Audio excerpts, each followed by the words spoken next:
Well, hello there, Special Ed Strategists, and welcome to the Special Ed Strategist Podcast, your gateway to the world of special education. I am your host, Wendy Taylor. Today, we will dive into the fascinating topic of holistic learning support for special education. Our guest today, her insights are not just informative, they're genuinely inspiring and will equip you with invaluable tools to support your child's growth. No more waiting around. Let's jump right into this enlightening conversation. Stay tuned as we unlock the tremendous potential of holistic learning support for special education together. But before we get to it, remember, go ahead and hit that like button, subscribe, and share with a friend.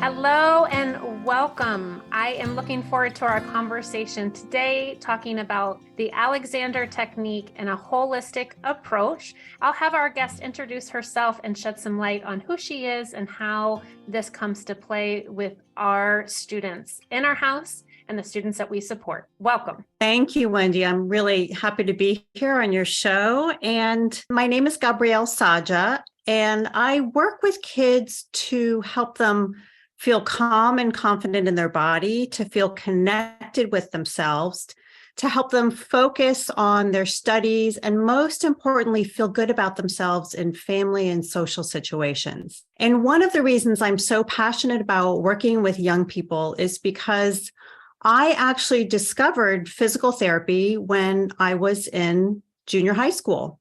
For a career day writing assignment, we were tasked with going to the library, and I've always thought libraries are really magical places. And so my treasure hunting led me to a book called So You Want to Be a Physical Therapist. And there was something about the alchemy of scientific inquiry, helping people and solving problems, and helping people not cookie cutter protocol recipe, but from the perspective of their own lifestyle, their own individual values. So I got out of PT school, and I injured myself really within months of being a brand new physical therapist. And despite having excellent medical care, I was really having trouble getting better. And I was introduced to the Alexander technique, and I just immediately felt powerful and grounded and calm. And it was such an interesting experience to be thinking and connecting with my body. And that helped me feel strong and grounded and calm all at the same time. And quite honestly, I wanted more of that for myself. And I wanted more of that for my patients. And I had patients at the time. So training to be an Alexander technique teacher was really a milestone in my journey as an educator and a healer. And I think it's so important for kids because listening to the story of a child's life, understanding what makes them tick, what are their heart's desires, and how do their families and their educators set all of these conditions up so a child can grow. And the Alexander technique principles are a wonderful way to get kids moving forward in their lives so they can be as happy and healthy as adults. I think it's great that you had said right off the bat that it's not cookie cutter, right? Because we all know that our personal children or the students that we support are not cookie cutter. No two kids are alike. And that really kind of having that connection between thinking and connecting with our body really is going to play out for success throughout not only a classroom, but throughout your life as well. And I'm sure as we talk today, you're going to shed some more light on exactly what the Alexander technique is and how does that fit into physical therapy and how does that better support our students so that they can be empowered with their future life, education, and independence. Yes. Can this approach be adapted to fit any type of young person? Absolutely. And that's what's so exciting about the principles of the Alexander technique. They're universal.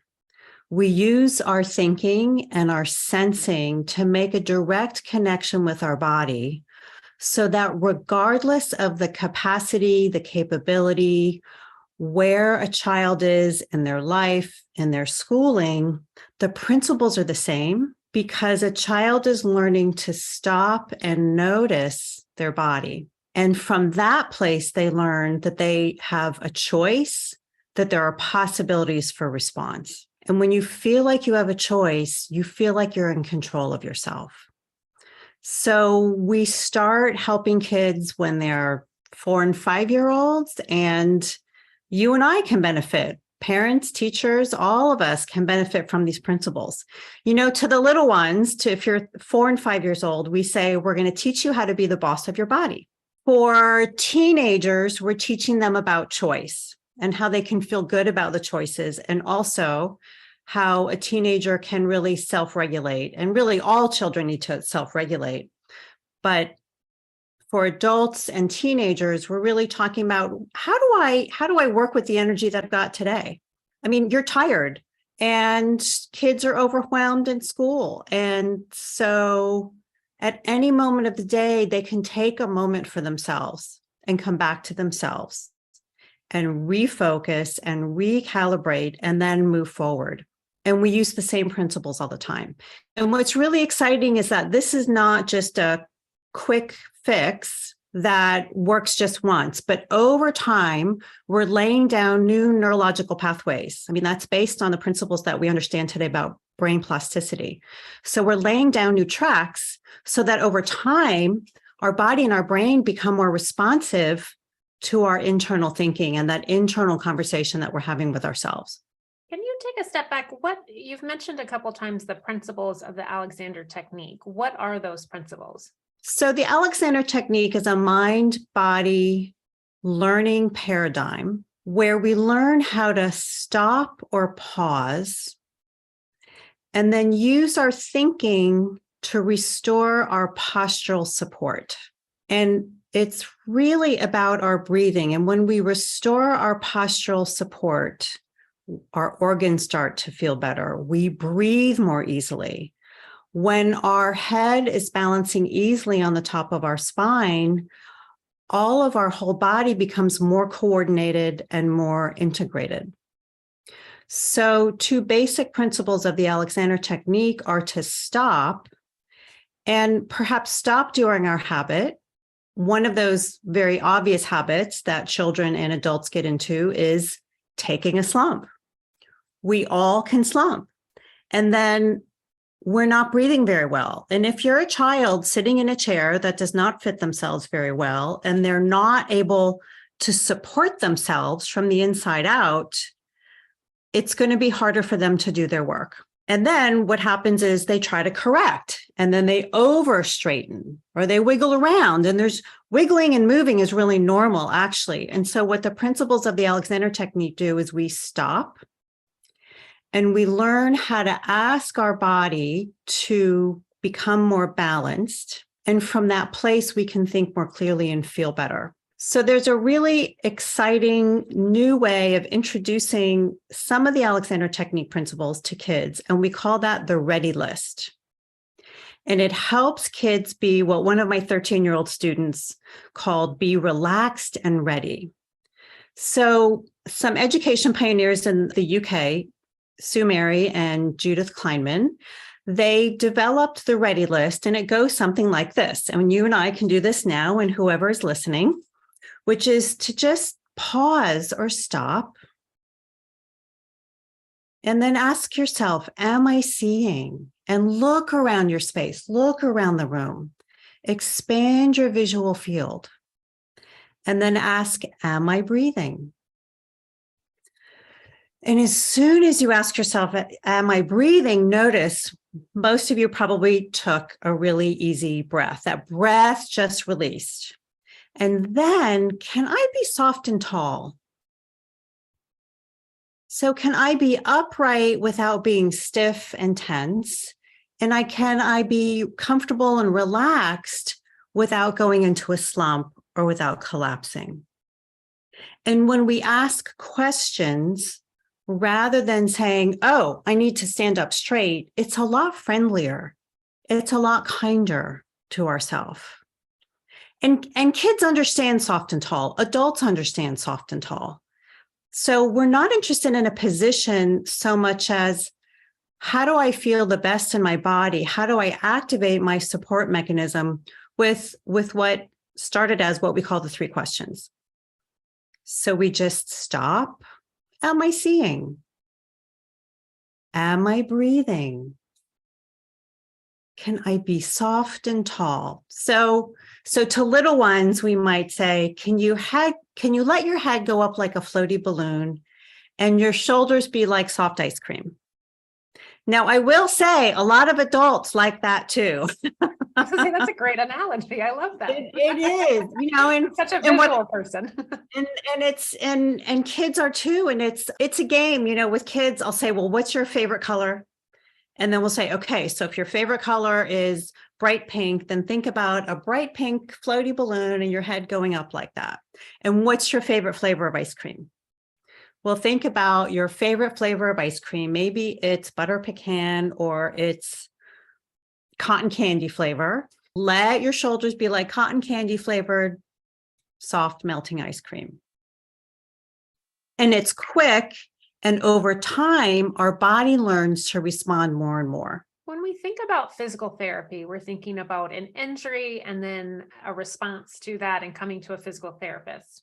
So well, first, can we define the term injury? And then how does that connect with the Alexander technique in terms of families coming to you and then that support that would take place? So physical therapists are trained or educated to assess some sort of movement issue. So we might define an injury as something that interferes, and it can be a minor thing, it can be a big thing, something that interferes with the natural or intended functioning of our body. And the intended functioning of our body is different for everyone. And especially when we're talking about kids with different abilities and who are wired differently, their bodies function differently than other kids. And so wherever they're at, we look at what's not working to their advantage, where are their vulnerabilities, and then how do we strengthen those vulnerabilities and create the foundation for that. How does this relate with, I think you just kind of touched on the genetic part, but maybe birth trauma, family trauma. How does all of this come together in your world? So all of these different kinds of traumas can have an impact on our development. And early development, as soon as we're born, it's a very rich sensory, motor, thinking, feeling. It's a feast. And we learn with our whole bodies. And so what ends up happening is that as we mature, if the learning process, if the developmental milestones don't quite all hook up together, then we're left with vulnerabilities. Kids are smart. They develop workarounds. But the thing is that as they mature, some of those workarounds begin to kind of show the cracks in the foundation a little bit. So what a physical therapist does, especially with developmental milestones, and that's some of the work that I do based on the Moscatova method, is we help integrate these developmental milestones, these developmental reflexes, so that the child feels safe, which is necessary for learning and growing, but also so that under normal circumstances, basic functioning is happening, but then also under stresses, we've got the reserves mentally and physically in order to get through that stressful period of time. I see such a correlation just even in the academic space in terms of the pockets of vulnerability and building that capacity, and that we have students that have those workarounds that hit a grade. Usually I see it 3rd, 6th, 9th, and then first year of college, one of those. And they hit whether the curriculum switches and then those workarounds no longer are working. But I feel like in speaking to parents over, a lot of years, that they've known something was off, and that it then took to hit ahead for them to say, okay, let's act upon this. What do you say to parents that maybe think something's off, but the school or other professionals are saying, let's wait and see, or it's okay, or they're fine? Do you have anything that you speak to help parents gain that knowledge to come seek your services? I always tell parents to listen to your own body wisdom. They know their kids best. And I can't tell you how many parents come in with teenagers who only in the last couple of years received some sort of diagnosis or some sort of information from a healthcare or an educational professional that's finally validating something that they've kind of always known all along. And so what I would encourage parents of kids of any age is to listen to that instinct and then just for yourself, have a physical therapy assessment, have an occupational therapy assessment. In the vast majority of states, more than 40 states in this country, a parent can go see a physical therapist without a physician's referral. And that opens up greater access. We call that direct access. And so a parent can then say, okay, I don't need to rely on anybody else. I can follow my gut instinct and just the sense that I know my child's capable of doing this, but I don't know what's getting in their way. And so physical therapists can help them sort that out. And then a physical therapist, in the same way you come up with playbooks and your game plans to help kids get through school, physical therapists can come up with a game plan, again, based on that family's values, based on that family's lifestyles, based on what makes kids happy so that they can meet their goals. So if we're talking about functioning of the body and developmental milestones, what happens with mental health? How does that come into play? Cognition, emotional, sensory motor is all related. And again, if something is a little bit off, let's say a kid walked really early. I mean, it might be exciting to say, oh my gosh, my daughter walked at 10 months. Well, that's exciting, but it probably means that there's going to be some vulnerabilities along the way. And oftentimes kids that move quickly through their milestones or have some sort of birth trauma or family trauma, then they might have vulnerabilities with physical activities. They might have vulnerabilities with social skills in school. I mean, kids that don't feel comfortable in their own skin, as we might say, are not going to feel comfortable being out in the world and being confident in a social situation. You know, this idea of safety is so important for learning, and we can be in a safe home, in a safe neighborhood, in a safe school. But if some of the developmental milestones and some of the developmental reflexes are not as integrated as they possibly can be, then the brain is not perceiving the world as safe. And then we can get anxious, or we might get depressed, or we might isolate ourselves, or we might act out in the classroom, or we might be fine all day long. And then that child is so worn out because they've been holding it together to behave really well and be a good student that they get home and then they lose it, right? And so, I mean, I have a parent that says, oh, you know, my teenage daughter, everything is fine when she's with her friends and when she's with school. And then she comes home and there's a meltdown. So they're all related. And the exciting thing is that whether you're doing physical therapy or even Alexander technique, we teach kids both with the physical therapy and the developmental milestones. We're really working at the deeper parts of the brain that are not frontal cortex, right? They're not about executive control. The Alexander principles have an impact indirectly on those deeper non-conscious brain centers, but we use our thinking in a very simple way.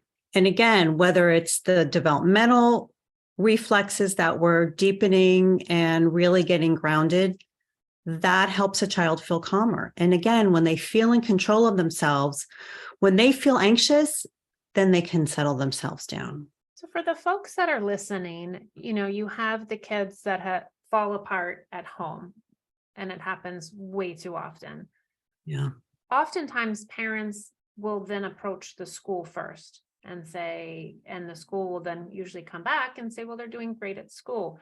Have you seen or heard any language that could then better support that parent's case to either receive support at school, or how do you help collaborate with the school and educate the teacher to better support the student so that we can support our student with that functioning of their body and that holistic approach so that we are reducing that falling apart at home. So to answer your first question, I think that a parent being able to articulate that there's a mismatch. My child is behaving A, B, C in this way, and I hear that from you as a teacher and an educator. My child is behaving A, B, C at home. There's a mismatch here. How do we build this bridge, and how do we resolve this sort of observed conflicting information? And I think parents know their kids best, and I'm sure educators hear that all the time. But I think that what educators need to hear and what physicians need to hear is the objective information. And sometimes that's hard. I mean, these are our kiddos, right? I mean, they're our heart and our soul, and we want the best for them. So how can we not get emotional? But we need to, I sometimes say, keep a little notebook. Put some notes on your iPad. If you're sitting in the car at a stoplight and a thought comes to you, speak it into your phone and then record that later. So I think if it's just a simple, okay, I'm seeing this at home, 1, 2, 3, and pointing out the mismatch, I think that's the really interesting thing. This kid is a whole person. How do we connect all the dots? Your second question, can you repeat that for me? What I was saying is just that. So the parent sees a mismatch, right? Their child's one way at school and then one way at home. But in my experience from an education lens, if we bring that to the school as a parent, they may or may not know, like, now what, right? What can we do to help support that student? So how can a parent get better educated from you and your experience to then bring that to the team, to the school, so that they can help educate the staff supporting the child so that we could all collaborate together? So a physical therapist in private practice, and again, parents have access to physical therapists without getting a referral from other healthcare providers, does a different kind of evaluation and a different kind of assessment than a physical therapist in the school setting. So a physical therapist in the school setting, they're doing an amazing job, but they don't have the luxury and the resources to spend as much time with these kids that they really want to. I mean, any school physical therapist is going to say, I'd love to spend more time with these kids. So they really sort of focus a little bit more on very specific things based on whatever plans the team is coming up with. What a physical therapist in private practice can do is give parents objective data. Well, the teacher's going to say, I can't read handwriting. Physical therapist like myself in private practice is going to say, oh, well, their grasp reflex isn't fully integrated. So if a child's grasp reflex is not fully integrated, then what we can do in the private practice physical therapist is integrate that grasp reflex. And then that's something that, say, an occupational therapist can then work with handwriting. So the physical therapists do really a whole body, whole brain assessment of all these different levels of functioning at a very deep level, at a very specific level. And then a parent can take that data in addition to their observed data at home and bring that to the school setting. I had a little girl whose mom brought her in for fine motor control. She was time for her to learn how to turn keys in the lock and how to use a knife, and she was having a lot of trouble with this. And of course, that was carrying over into her fine motor control at school and writing. And so we started working on, I looked at all of her developmental reflexes, and there was more than just grasp. Crawling is very important. There are reflexes for auditory visual development, for hand-eye coordination, hand-mouth coordination. Believe it or not, all of these things feed into fine motor control. Now, what was really interesting about this little girl, Olivia, is that she had the energy of like 5 puppies all at the same time.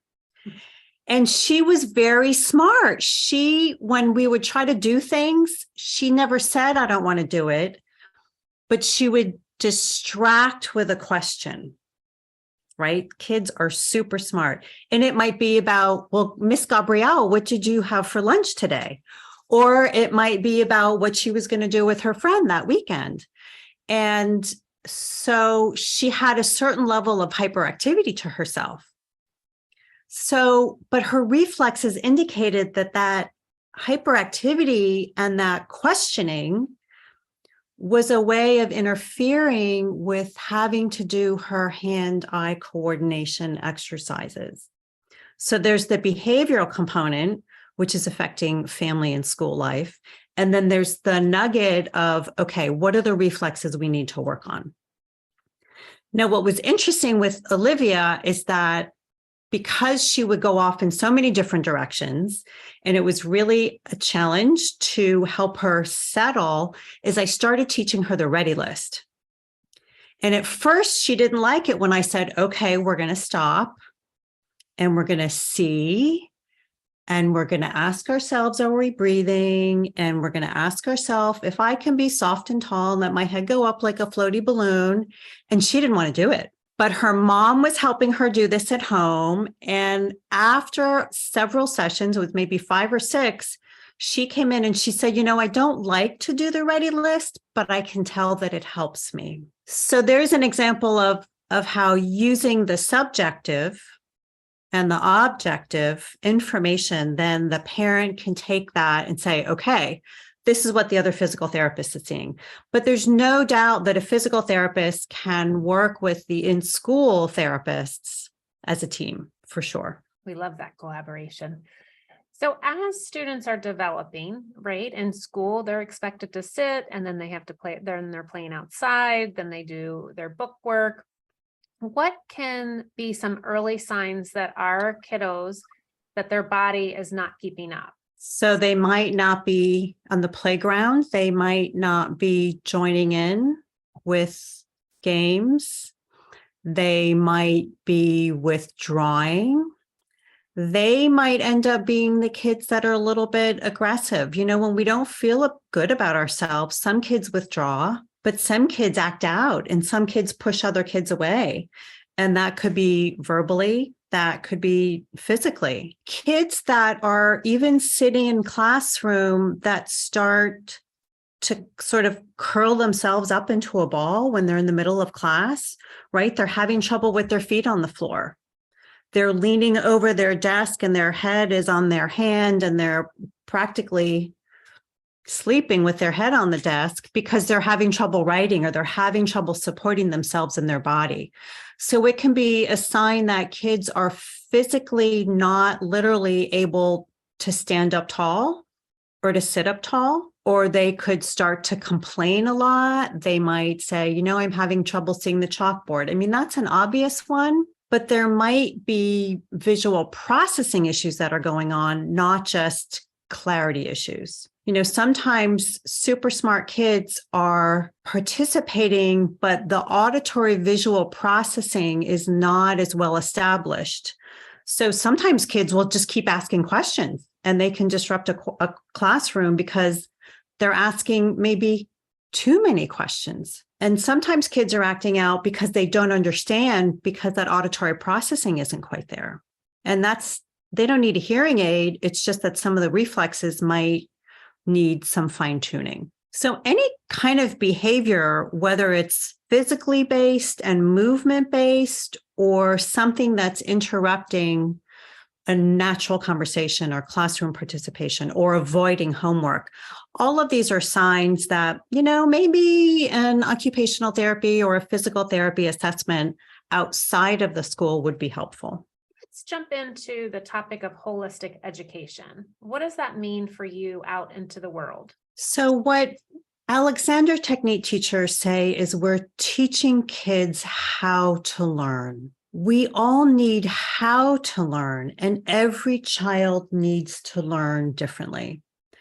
And one of the things that I know deep in my heart, and this is something all of us know, but we sort of forget it along the way, is that we learn with our bodies.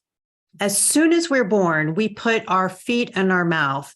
We're touching things. We see that shiny object, mom's dangling earring, and we grab it. We're crawling. We're exploring our world, and we're exploring our world with our body. And then we start going to school.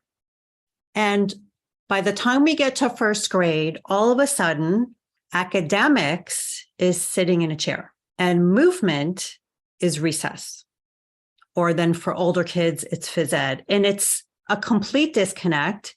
It is not consistent at all what's been happening for the first 5 to 7 years of a kid's life, right? And so holistic education is really, I mean, I'm going to say this, all education should be holistic. All educators and all of us as the adults who are responsible for guiding kids into their full selves, we want to recognize that we learn with our body. When a child is connected to their body, and it's so simple to do, they feel like they have control and they feel safe.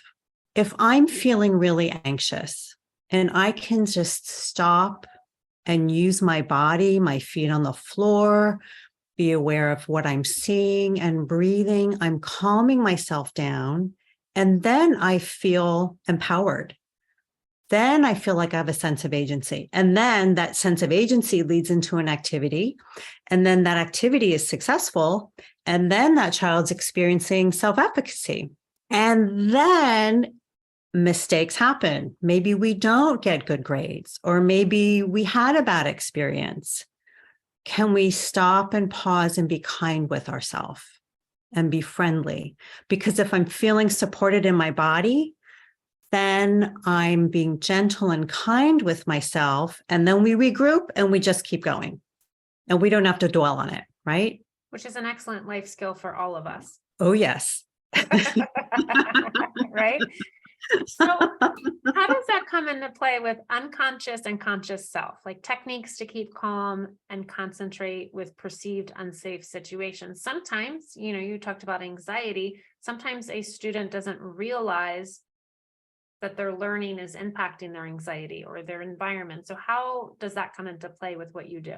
So one of the wonderful things about Alexander Principles, and what a lot of us, there's a very large group of Alexander Technique community teachers or teachers here in the Alexander Technique community in the United States, are trying to do what's happening in the UK, which is have the Alexander Technique principles a natural integrated part of school curricula. Because if we're learning these principles, we're going to be less likely to be disconnected with ourselves.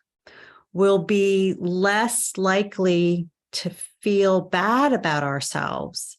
And so it's this preventive medicine, right? I mean, if we're building a really strong foundation, we're minimizing the opportunity for that, for those moments of not noticing what's happening. So regardless of what is happening, if we practice these skills and very simple activities, then over time, we're just doing this, and that is going to minimize the unconscious things that are happening. How early can we start teaching and sharing these concepts with our kiddos? 4 years old, maybe even 3 years old. The ready list, we might say, okay, I'm going to stop like a lizard. I'm going to see like an owl. I'm going to breathe like a fish. And I'm going to be soft and tall like a giraffe. And there are also, one of my colleagues has come up with the sign language to go along with that, right? So then you're using your hands, and it's just like any other game we like to play. I mean, in addition to the importance of using sign language, but we're also using a game and using our body. As you're saying that with the analogies, I could see a teacher easily integrating this into their classroom, right? Regardless of their age that they teach. I know saying about being a lizard and stuff like that, and ice cream may be more suited for younger kids, as you have shared, but I think we could easily come up with ways to do this in middle school and high school, and to really start to practice it. So if students are not getting it at home, they're going to get it at school. And just like you said, with integrating that into the curriculum, and it's an easy thing to do and to be top of mind. It's so easy. And I'm so glad that we're talking about teachers, because the principles of the Alexander Technique can help teachers in two ways. First and foremost, self-care. A teacher that has the opportunity to, even for a split second, take a moment for themselves in a very specific way, get grounded in their body, they're breathing a little bit more easily, they're going to feel better about walking into their classroom or taking a moment in between classes. And then the second pillar is that by leading students with very simple activities, like the ready list at the beginning of class. For little kids, you do it at the beginning of class. Kids are going to get crazy. They're going to get out of control. Well, then the teacher can say, okay, everybody, we're going to stop and then do the ready list. The other way that it's really helpful for teachers to use the principles of the Alexander Technique and the ready list is with transitions. Once we all sit down, when we go from one activity to another activity. And for so many kids, transitions are really difficult. I mean, that's part of the real challenge for so many students. And so if we have this, in 3-second tool, we're not adding time to the school day. We're not taking away from this huge amount of work that teachers are tasked with accomplishing in a very short period of time. We're actually creating a situation so that kids can easily make a transition. That transition can be standing up, it can be sitting down. It might be for kids before they raise their hand, they might take a moment to collect themselves. So the self-care for teachers is so important, so that I often say to teachers, how do we help you feel almost as good at the end of the day as how you started? And I have had teachers as clients of mine here in my private practice, and I do encourage them to use that. And they tell me that they don't always feel like they can use the principles with their kids, but they definitely use them with themselves. And so just over time, I nudge them, and over time they eventually do use it with their kids.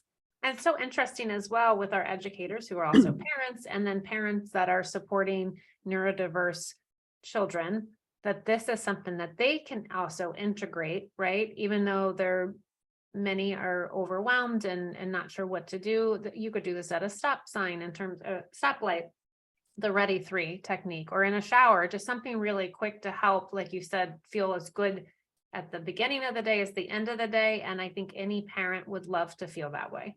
And in my workshops for parents, actually, I have a series of workshops called Summon Your Strengths. How do we build up our reserves? And you're absolutely right. The transitions of being at a stoplight, sitting in the car, waiting for your kids, before you sit down to look at your email, while you're in the middle of the day at your work, any of your transitions. So again, you're not only taking care of yourself in this very brief moment, you're also setting up the conditions in your own body, and kids pick up on that, right? Kids are super sponges. And so when we're taking care of ourselves, and we don't have to be saying it out loud, right? This is all inside of our heads as an adult. Kids are going to pick up on that more calm demeanor, and then they're going to settle down. Now, the fact of the matter is we all blow our tops. We all lose our cool. It's just part of being human. And so if that happens, a parent has a long day at work or at school, and then a parent goes home and everybody's hungry, but everybody's tired and something happens. Instead of saying, oh, I shouldn't have done that, they might say, okay, I got this. I'm going to stop. I'm going to take a moment for myself. Am I seeing? Am I breathing? Can I feel my feet on the floor? Can I be aware of my surroundings? Okay, go, move on. So it's self-care, it's managing their kids, it's helping their family. But again, it's also being kind with ourselves.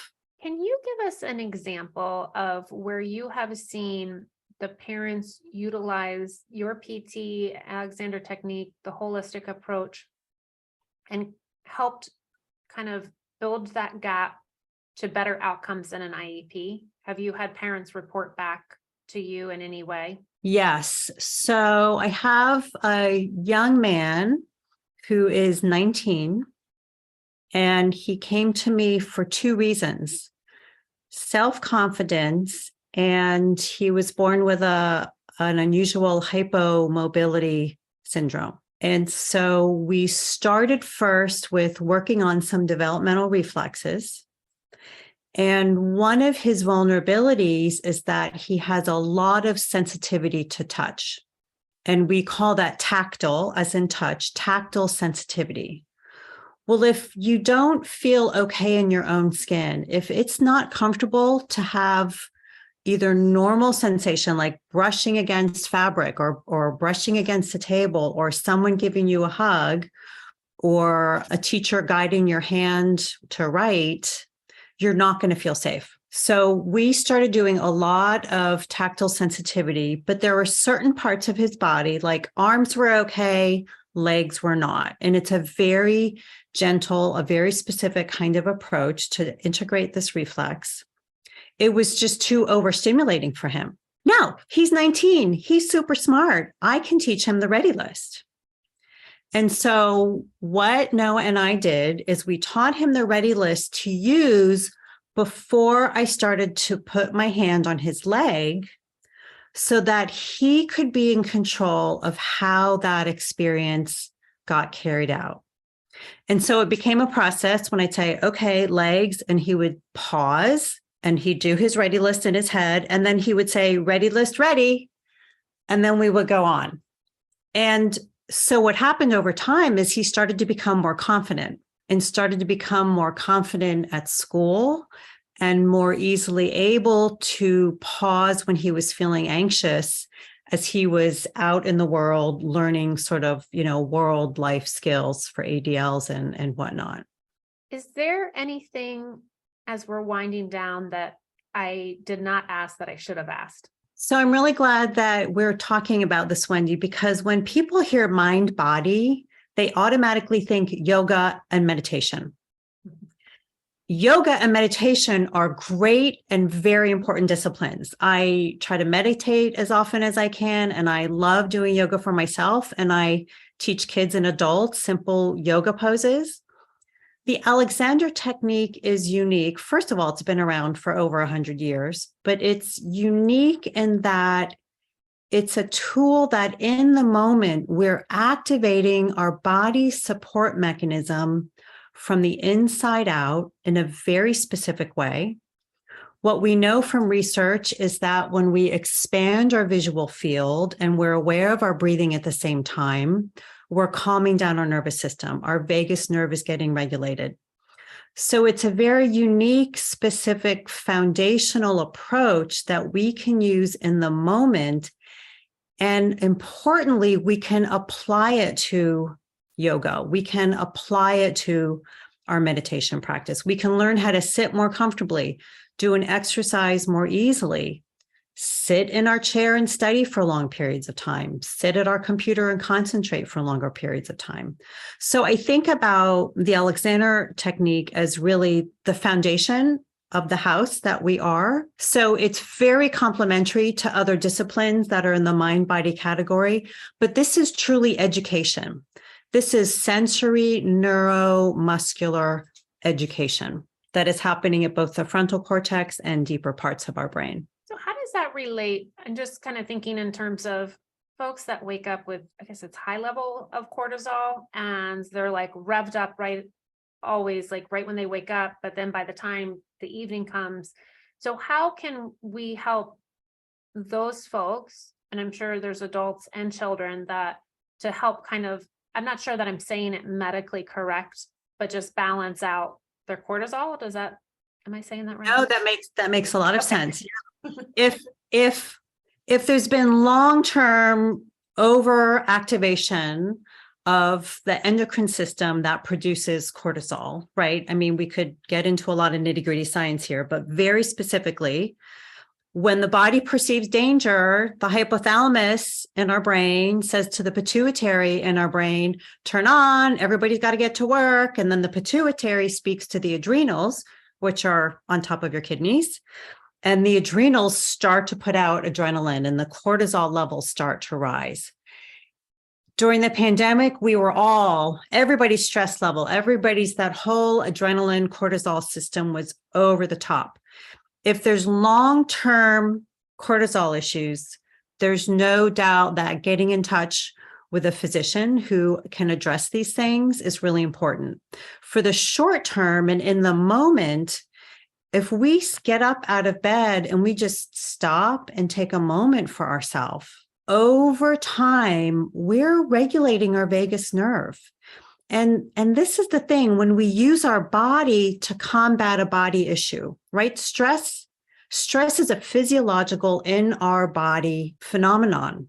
Cortisol is hormones, butterflies in our stomach, our chest and our heart rate pounding.